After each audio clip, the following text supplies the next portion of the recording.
Hello everyone, this is Grace of gbmaltese, and today I'm doing a whip and chat as part of the Valentines collab I'm doing with Rebecca of Crafting Journey with Rebecca, and I wanted to show you the beautiful canvas that was donated to us from Treasure Studios Art, which is Rachel. And Rachel, thank you so much for this gorgeous canvas.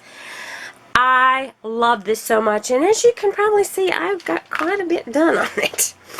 I've been working. Look how this rounded effect is coming. Oh my gosh. The shine is amazing. I'm having a hard time stopping working on this. Chances are I'll have this done before our collab is finished on February 29th. But that's okay. I'm just loving it. Every part of this canvas. Thank you again so much. You can find this canvas at Treasure Studios Art, and I'll put a link below. This one's so much fun to work on. I got mine in a round. Look at these rounds. They're beautiful. They're 2.5. Look how much closer they are together than a regular round. I love it. Just love it. But let's take care of some more business. I need to do a drawing for a chance to be in our grand prize giveaway. So let's get to that next. Okay, I have my video from last week in the comment picker.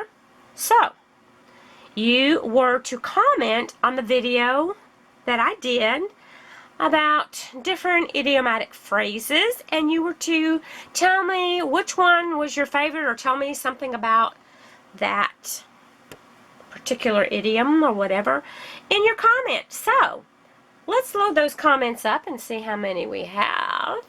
There were 81 unique comments. Okay, I have filtered out the duplicate ones because you can only enter once. Now let's go over here and see who the winner is to be put into the grand prize giveaway. I'm telling you, Rebecca and I were just talking the other day, and we're thinking, man, I want to win the grand prize. We have got some really cool prizes in there, and there will be 2 names chosen. So the name that is on here, I'm going to put in my book, and I'm going to show you which names are in there so far. That will be in that drawing. Okay, so let's start. And it's going through. Let's see what comes up. Okay, we have Angie's Crazy Minnesota Diamond Painting. Oh my God, Grace, I sure am glad you are doing more videos, and absolutely love your whip and chat stories. Your videos and stories always put me in a good mood and want me to get into my diamond painting. Awesome! My daddy always said, piss poor. That was one of the things I mentioned, or not a pot to piss in, LOL. I was surprised to know what it was all about. I think this was the best whip and chat and most fun educational one I have ever heard.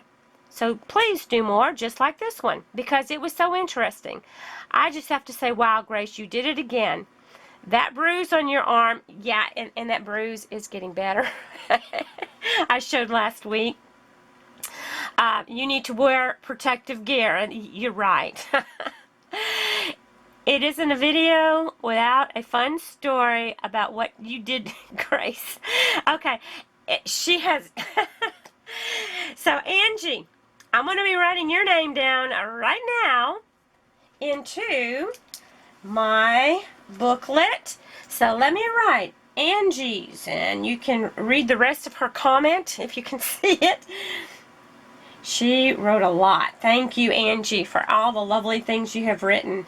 Okay, Angie's Crazy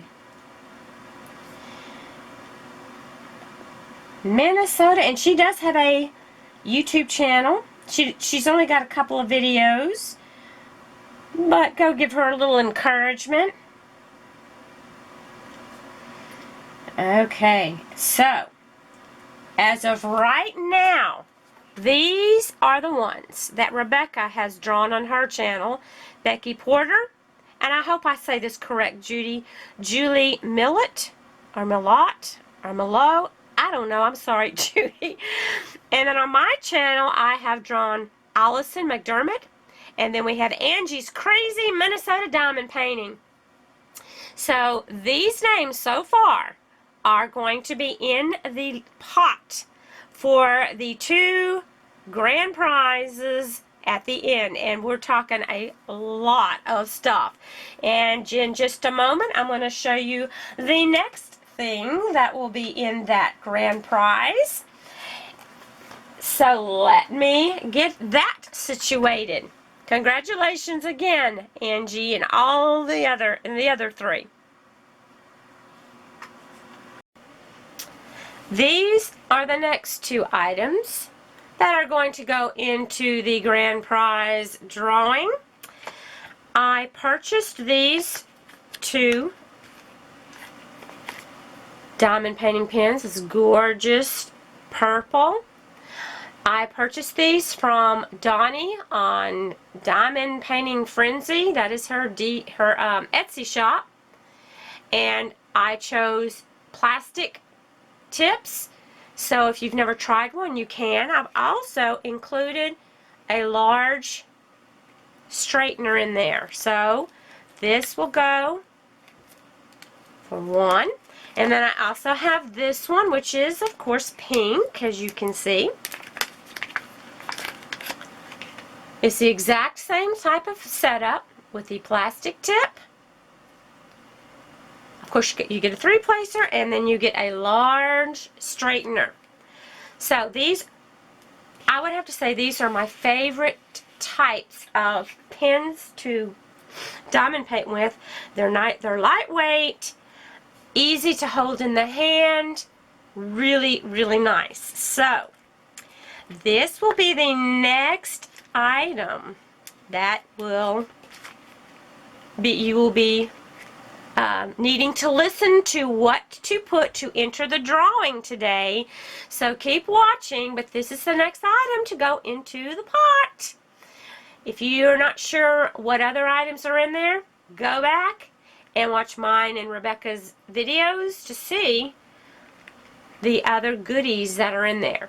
So comment on this video the thing that I'm going to tell you later in the video. I'm not going to tell you right now. I want you to listen. Hang on with me. Visit with me. And you'll know what to put in the comment section below in order to have a chance to be in the drawing. I'm going to get ready to diamond paint now. Now I have this section I'm working on. This is color 3766. It's a lighter turquoise, and I'm loving how this is blending together. This is, I'm just really enjoying it. As I've said, just, a few times, probably more than you want to hear, but that's okay. Okay, let me see. What was I doing when I was working on this part? I can't remember. I'm going to cover this part over here so I can lay my... I use these silicone release sheets. I just lay it right here so I can lay my arm down. Yeah, let's get lazy here. And I'm going to start putting my drills down. As I said, I'm really enjoying working on this one. The canvas is really nice. The drills go down very easily. And let me make sure I'm in the shot. Yeah. Okay, let me... There we go. Okay. Kind of hard to make sure I'm staying in the shot because I'm not looking at that screen all the time. I've kind of got you sitting beside me. Yes, my friend. Sitting right here beside me. I'm so glad that you joined me. I hope you're having a lovely day. Today here in Texas, we are in the 40s. It's a rainy kind of dreary day. But I'm sure those of you who are in much colder climes and might be having sleet or snow probably saying, girl, you are lucky. And I probably am. And I am sitting in here with my space heater on to keep me a little bit warmer so that I don't freeze myself to pieces. What is bad? Yesterday we were in the 70s. I'm like, okay, I don't know what's going on with this weather, but it's a little bit crazy. And I've been hearing other people talking about it's been crazy in their area of the country. Just not really sure. I mean, we've had some days, it's been like springtime. We have some trees that are getting leaves starting to come on. I'm like, okay. It is not spring. Let's don't get spring too soon because we don't want an extremely hot summer over here in Texas. It's no fun. And those of you who live in warmer climes, you know what I mean. We don't need it getting hot anytime soon. And I know those of you in the colder climes, you are ready for warmer weather. So I guess we each have our trade-offs of being too cold in the winter and too hot in the summer. I would like for it to be, you know, it would be pleasant as if it's in maybe the 70s year-round. I could live with that. You know, like 78, something like that. Oh yeah, with a, you know, with a slight bit of breeze. Well, that isn't gonna happen, but you can dream. Now, last week I was telling some different idiomatic phrases or things that we have in our English language, and I found a few more. Some of them were really gross and disturbing, and I thought, I don't know if I want to talk about those or not. I don't want to gross anybody out. So, I'll tell you just a few that I found that were interesting. Now, most of you have heard bite the bullet. You know, you're going to do something that's really kind of hard and maybe not too pleasant to do, and they'll tell you to bite the bullet. Well, that phrase comes from the Civil War era, and it might have come before then, I don't know, but anyway, during that time, if they had an injured soldier and they needed surgery, it could have been they needed an arm cut off, a leg cut off. Can you imagine? Lord have mercy. I am so glad we're not through that period of time. But what they would do is they would put a bullet between the soldier's teeth and tell him to bite down hard on it to try to keep them from maybe noticing the pain so much. I don't know how much that would help, but you know, in some old movies I've seen them put a piece of leather in a pregnant woman who's giving birth to bite down on. So anyway, that's where that came on. They would tell that soldier to bite the bullet. And they would put a bullet in their mouth and they would bite down on it to try to, I guess, get their mind off of what was going on. But I just don't know. I'm sure I have read things that if the pain is bad enough, people pass out, which would be a very wonderful thing to happen in that situation. So, but anyway, that's where that came from. And that's like, oh, those poor men. I just cannot even imagine. But, another one I saw, and I thought this was really kind of funny, to turn a blind eye. It was, I've got to look at, I have saved it because I can't remember the person's name. Okay, turning a blind eye, who was that? Okay, the origin was, it's British, and it was a British naval hero that brought this phrase into being. There was the hero was Admiral Horatio Nelson, and if you're in history, do a lot of history search, you might have heard of that name before. Anyway, he was blind in one eye. And the British forces were signaling to him to stop attacking a fleet of Danish ships that were coming. And, well, they were signaling him with flags. And what he did, because he didn't want to do what they were saying, he put the telescope up to his blind eye. He said, I can use my blind eye just as well as I can use the other eye. Just don't see what you don't want to see. So that's what he did. He put the telescope up to his blind eye, and he said that he didn't see anything about stopping. Well, of course he didn't see anything. He wasn't looking. So he kept on attacking, and it turned out to be a good thing because they were, from another site that I read on, it saved a lot of soldiers that would have succumbed to the attacks. Anyway, that's where turn a blind eye came from, because he attacked and he was victorious. They thought that they were going to lose, so they told him, go ahead and stop attacking. We can't win this. Well, he was like, I didn't see your signal, so I just kept on going. But he ended up being victorious, and he was a hero because he turned a blind eye. Can you imagine telling someone, oh, I put the telescope up to my blind eye. Ooh, a mistake. Oh my goodness, I didn't know I was putting it to my blind eye. Yeah, that is quite interesting. So anyway, that's where that came from. And I thought that was kind of interesting because sometimes people say, when you don't want to notice something or see something you don't want to see, you'll say, I'm going to turn a blind eye because I don't want to see what you're doing. I don't want to know anything. Don't tell me what you're getting ready to do, or I'm not going to look.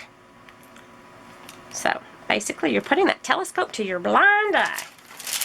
Now, let's see. I've got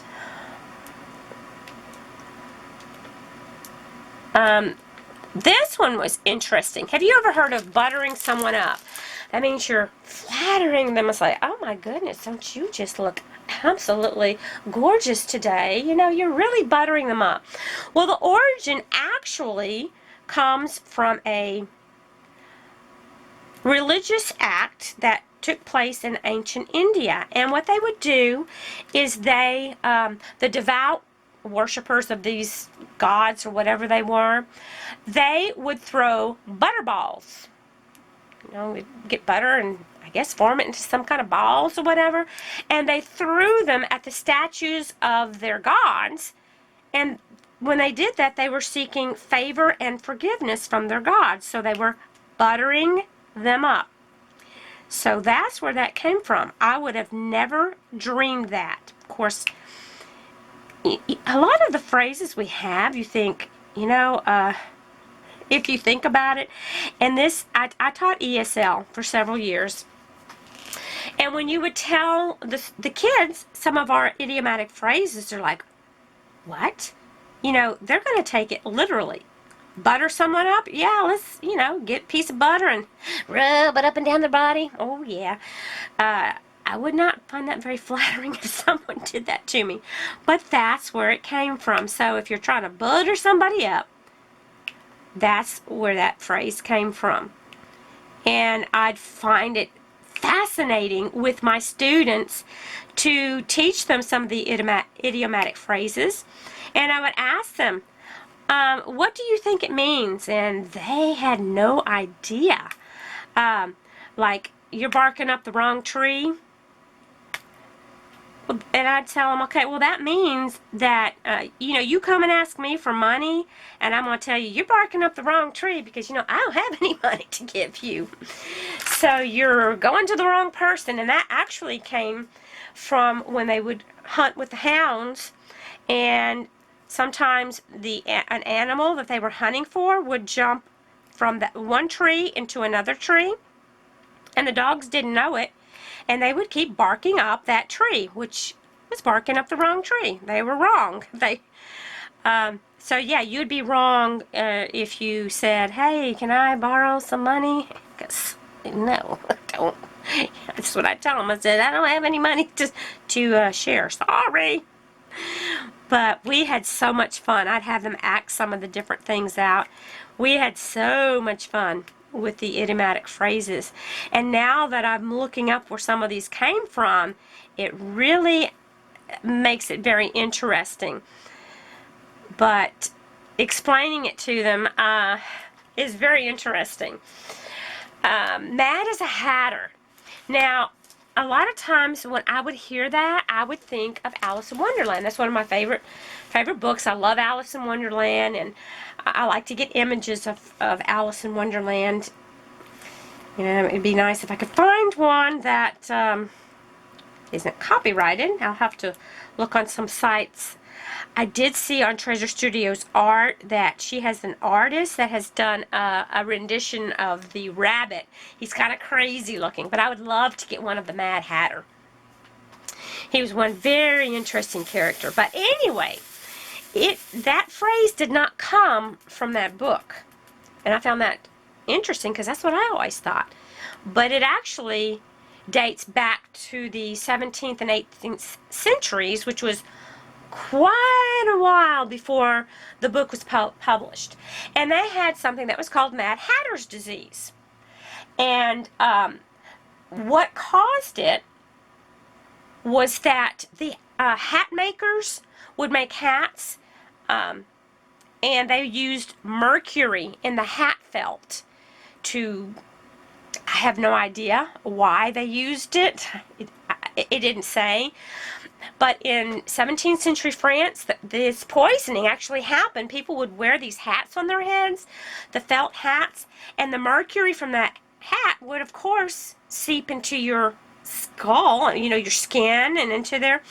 And the marks of the Mad Hatter's disease was being shy, being irritable, and having tremors. So it would make that person look like they were mad or, you know, kind of crazy. So if someone says you're mad as a hatter, they're basically saying, you know, you're crazy. And that's where it came from. They used, can you imagine, mercury? I'm thinking, where? Well, you know, they didn't know those things. Like, they used lead a lot, as we found out last week, in a lot of different things. So they were using mercury in the lining of those felt hats, or I don't know if it was the lining, but they used them.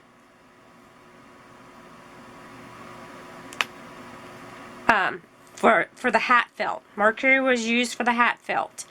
I really don't know. I would have to go into further investigation, but not all hat makers used it, but there were several that used mercury for the hat felt. I don't know if that helped felt the fabric. I really don't know that much. I just know that it caused people to act mad, as they would say. You know, can you imagine somebody just all of a sudden just starting to have tremors and to maybe be shy when maybe they weren't a shy person, or become very irritable. Leave me alone! Don't touch me! And then, you know, just be shaking. And yeah, if someone was shaking and they're telling you, leave me alone, you might think, wow, what's causing that? Well, that's what caused it, but they didn't know that at the time. So that did not come from Alice in Wonderland, as I thought at one time, because the Mad Hatter, as we know, and he was wearing a hat. I wonder if it was a felt hat. Anyway, maybe Lewis Carroll knew about that, and he used that in his book. Who knows? But I found that to be kind of interesting because that is one book that I enjoy. I enjoyed reading that as a child, and I still like Alice in Wonderland. Let's see. What else? I think one of my funniest was turning a blind eye. He put it up to his, can you imagine? I just put that, oh, I accidentally put that up to my blind eye and couldn't see. Oh, well. And a lot of you probably have heard being caught red-handed. That means you're caught in the act. If you are like stealing something or whatever it might be, you're caught red-handed. Well, people who would be stealing, let's say, cattle or whatever, and they were butchering it out in the field, whatever it was,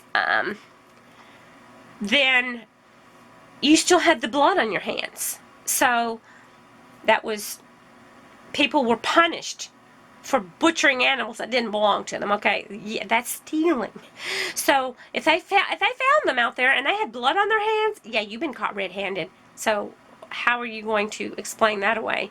I found this injured animal, and yeah, right. So that's where caught red-handed. Yeah, if you're caught in the act, you've been caught red-handed. And we say that for everything now, not just because someone has blood on their hands, but that's where it came from. There was no denying it. I'll never forget, that brings up a story that happened in school. We had my teacher partner that was across the hall. We shared our kids.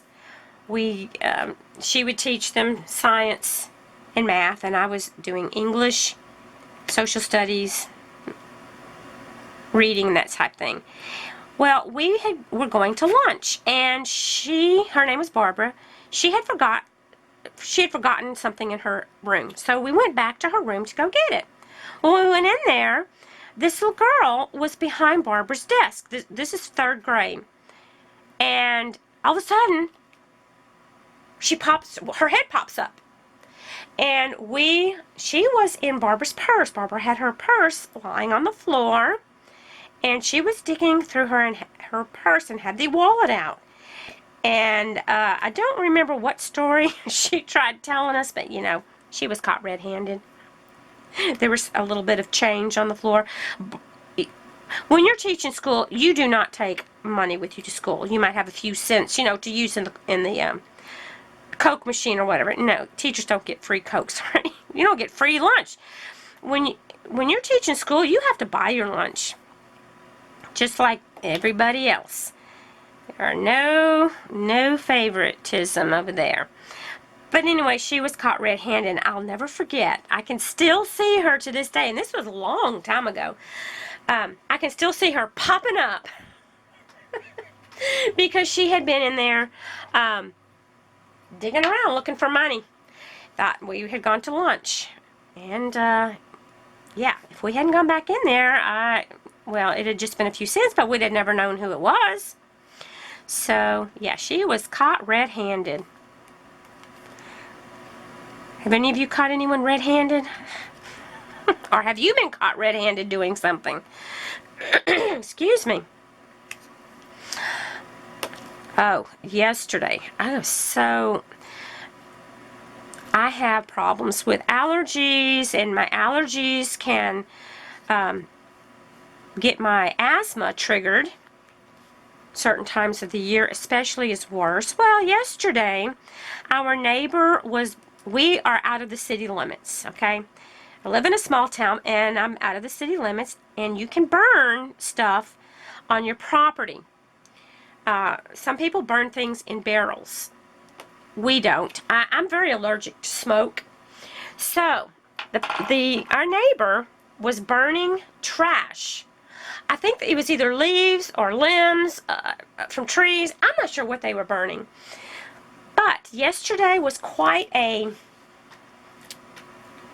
dismal day. It was very humid. There was no wind. So when I looked outside, it looked foggy. And I'm like, good gracious, what in the world? And I went outside. I keep forgetting my camera will stop if I get to talking too long. But I heard it beep. Anyway, I was telling you that our neighbor, I looked outside and it looked really foggy. So I had walked outside with the dogs and I could smell the smoke. I'm like, oh my Lord. Immediately I started coughing and feeling sick. So I went in and used my inhaler. I was not happy. I mean, I know that people, not all people are allergic to smoke and things like that. I guess I need to live in a bubble. Kind of like Angie said, either I'm falling down hurting myself or I'm allergic to something outside. But that smoke, since it was right next door, it was so strong that it was making me feel really sick. So I had contemplated doing a video yesterday and I felt too ill to do anything. I was really coughing and I used my inhaler. Just felt really kind of down in the dumps. Wonder where that comes from. I don't know. But anyway, that was a real treat to go outside and see where the fog was coming from. It wasn't fog, it was smoke. Today it's raining, so it's kind of, everything has settled down. And I didn't have to use the inhaler today. I've been having to take my allergy medications, but on top of that, had to use my inhaler.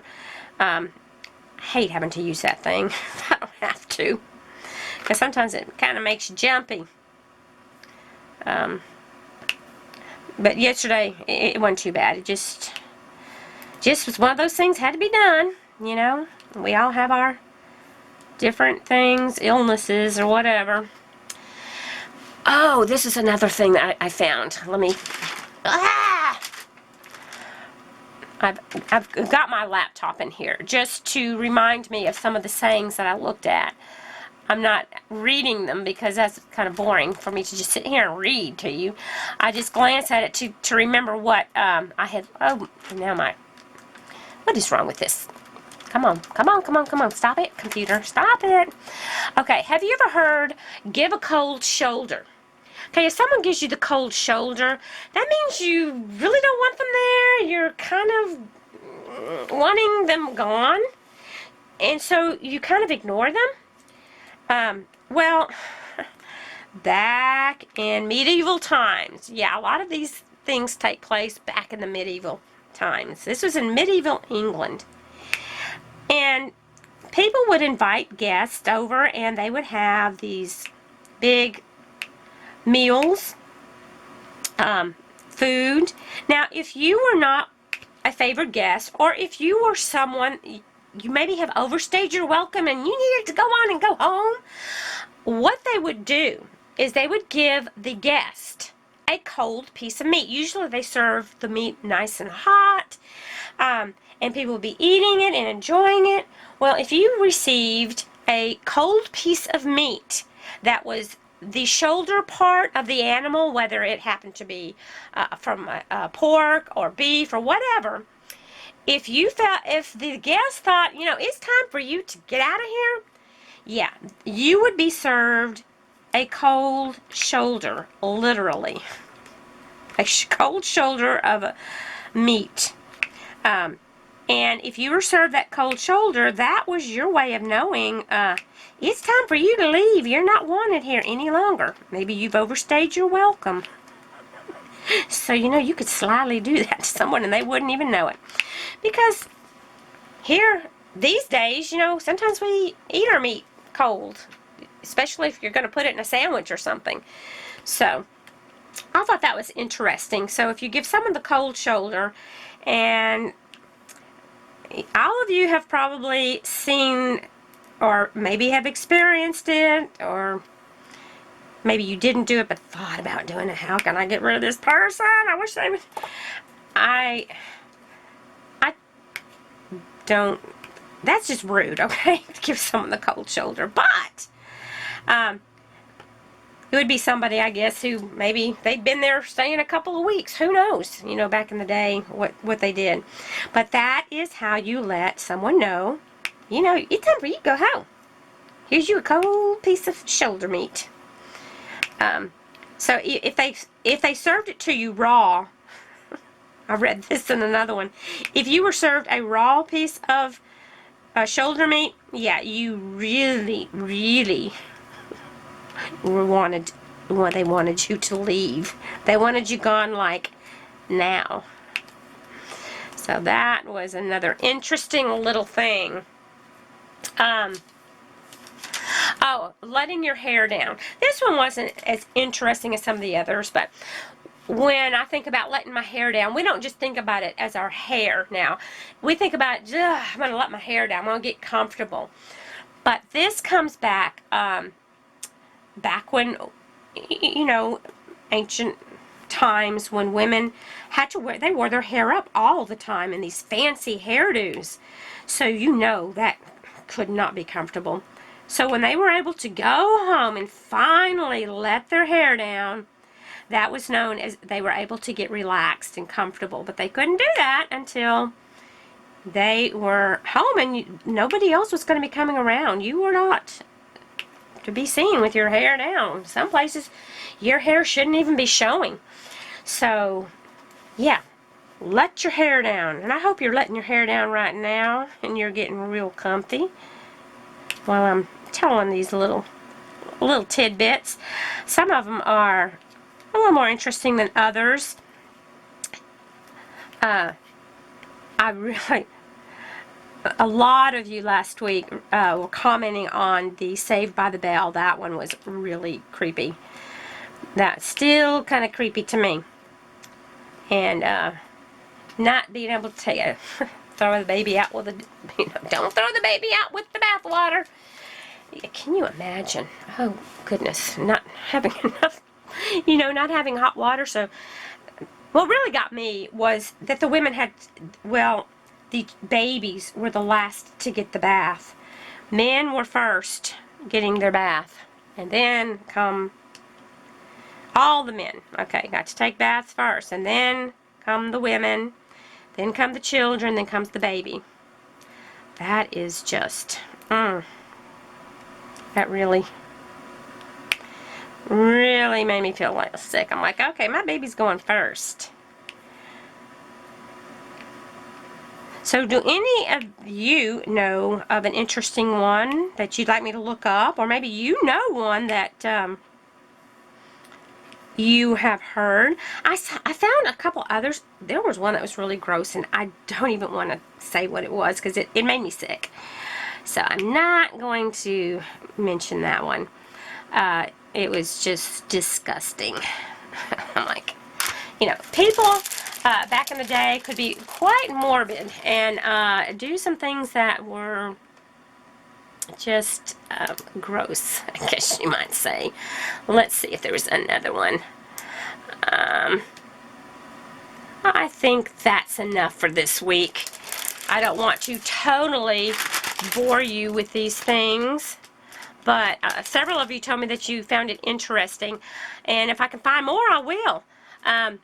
It was kind of hard finding some of them. I guess I need to just write some down and look them up individually to find some more. Now, how many of you out there are actually working on a Valentine canvas, or maybe you're knitting something for someone for Valentine's Day, or crocheting something? Like I was telling my husband, I think of this picture as being me and him sitting in that swing. I really like it. Now, let me tell you what you need to do in order to be entered into that drawing. We're going to be only drawing 2 names at the end. We'll be doing the drawing. We're planning on doing it on February the 29th. Not really sure how we're going to do this yet. We're going to Rebecca and I are going to talk about this, whether we're going to each draw a name. She's going to draw a name, and we're going to put all the names in there that we draw. So all 4 names that I have in mind, she's going to have those same 4 names, and she'll either draw her 2 on her channel, and I'll do my 2 on my channel, or we'll do a live together. I really don't know how we're going to do it, but it is exciting because there's a lot of good stuff to be had.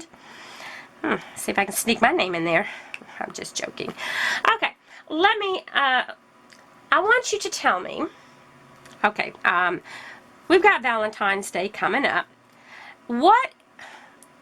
Now, my husband, he doesn't get me anything for Valentine's any longer, you know, we've been married a long time, but what is your favorite type of gift to receive for Valentine's Day?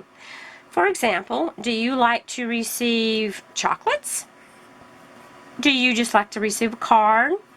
Do you like to receive candy? Do you like flowers? Do you like diamonds? Whatever it is. Tell me what you like to receive for Valentine's Day. And I want, or you could say, I wish I would get a new fur coat for Valentine's Day. I don't. It would have to be a fake coat, because I'd be very upset for any animal to give their life for something I am wearing. So, put something like that. Maybe what you wish for Valentine's Day.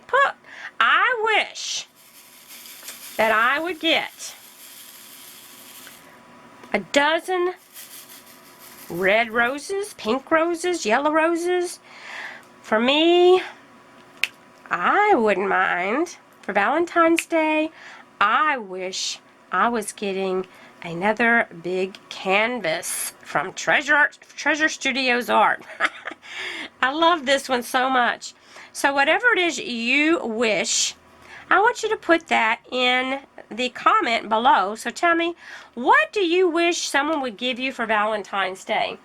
And, you know, I don't celebrate Valentine's Day, but you can always wish, you know. What would you wish for?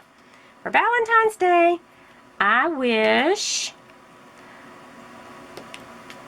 What? You fill in the blank. For Valentine's Day, I wish I could stay home from work. I mean, there's all kinds of things you could put down. Just, the sky's the limit. I'm not saying it's going to happen, but you can put it down. So anyway, that is what you need to put in the comment in order for me to choose. If your name is chosen in the comment picker, that's what you need to put in the comment. Okay? Pretty easy. What do you wish for? And Valentine's Day is coming up pretty soon.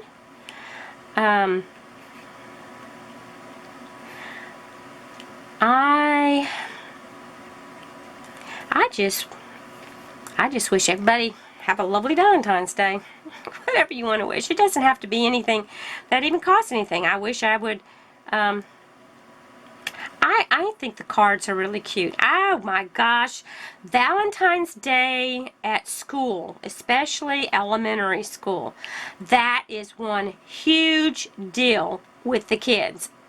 And the kids, when they get those little cards, because yes, we do the cards, and we would make boxes, and the kids would get their little cards, and they'd put them in, you know, they'd go around and put their Valentine's card in each other's little bag or box, whatever we had made in class.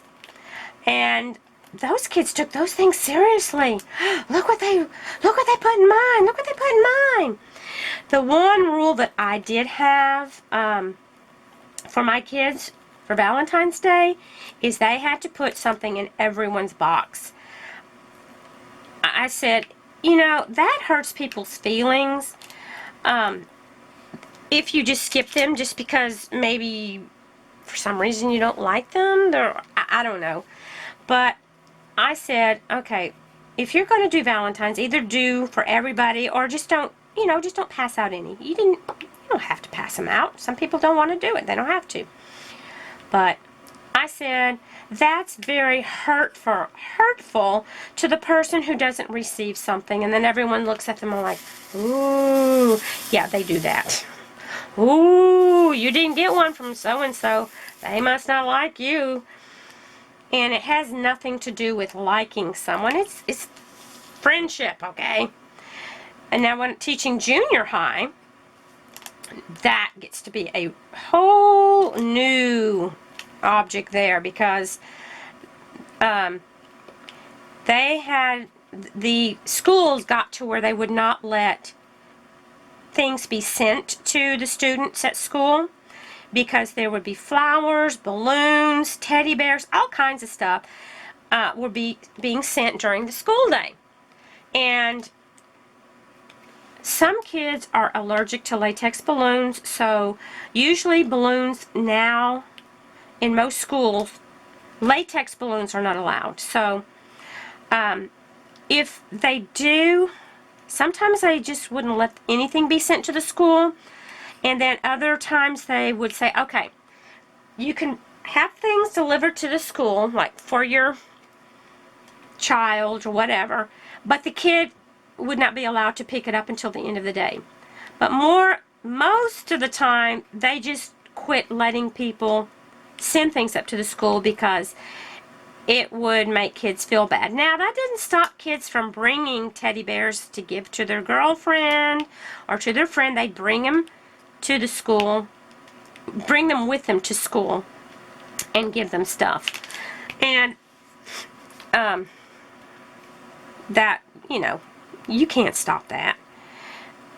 They bring candy or whatever, and you just have to make sure they weren't eating the candy in class, because let me tell you, if you've never been in a classroom full of children who have been eating candy, you've never experienced something that you really don't want to. We're talking high as a kite, hyper, oh my goodness, they are up and down and all around, and that's any age group. I don't care. Adults can get hyper like that. And so, yeah. You don't want them eating a whole bunch of candy. Especially early in the day. We usually would do Valentine's parties. Now they have actually banned a lot of sweets being served in parties. In the last, oh gosh, it's been quite a while. Because the kids would get really hyper and they'd get too much candy. So you couldn't serve just whatever you wanted. But normally you would have the party at the end of the day, because there would be cupcakes and cookies and all kinds of candy, because it wouldn't be just one person bringing stuff. It'd be several people wanted to send things, which was fun, I didn't mind doing the Valentine party. I mean, it was at the end of the day. You're going to just deal with one kid at home eating all the sweets instead of maybe 25 or 28 or 30 something kids in your room. Yeah, different years you would have different amounts of kids in your classroom. I had 33, I think, or 34, something like that. It was probably one of my biggest groups, of kids that I'd have. I remember the first year I taught, I had 29 third graders. That was before they kind of put a limit. It's hard when you have young kids to keep their attention sometimes. Well, it's hard for any age kid. It's hard to keep adults' attention, for that matter. Think about your own self. Do you like to sit and just listen to somebody ramble on? Well, if you're listening to me, bless your heart. But especially when it's something you need them to learn. They lose interest after a while. And if you have a lot of kids, it's really makes it difficult. So if you have never, if you are really down on teachers and think, oh, they don't do anything, I would like to recommend you go substitute in a classroom. Not just once, do it a couple of times, and you'll kind of see what it's like. Yeah, we've had substitutes who would come in and they would leave during the day because they couldn't take it. it was so bad. It's like, I can't take these kids. Get me out of here. I'm going home. And no, those substitutes were never called back again. But I'll never forget when I was in college and they would talk about, you know, your classroom. I had this stupid image of the kids sitting there just waiting to learn. You know, they're sitting there and they can't wait to learn something from me. That image was shattered the first day. Yeah. Yeah. The kids, yeah, they want to learn some things, but they also like to have fun like everybody else. When you're with a group of people, think about it. When you're with a group of people, a lot of times you don't pay attention because you're looking to see what somebody else is doing. So that's one reason you have to have good classroom management, and you have to watch how you seat the students in your classroom. But I challenge you, go and substitute for a day. So you might have a little bit more empathy for your child's teacher. Just a little bit. I've probably been talking way too long. Don't forget to comment below what you wish for Valentine's Day, and I will be seeing you later.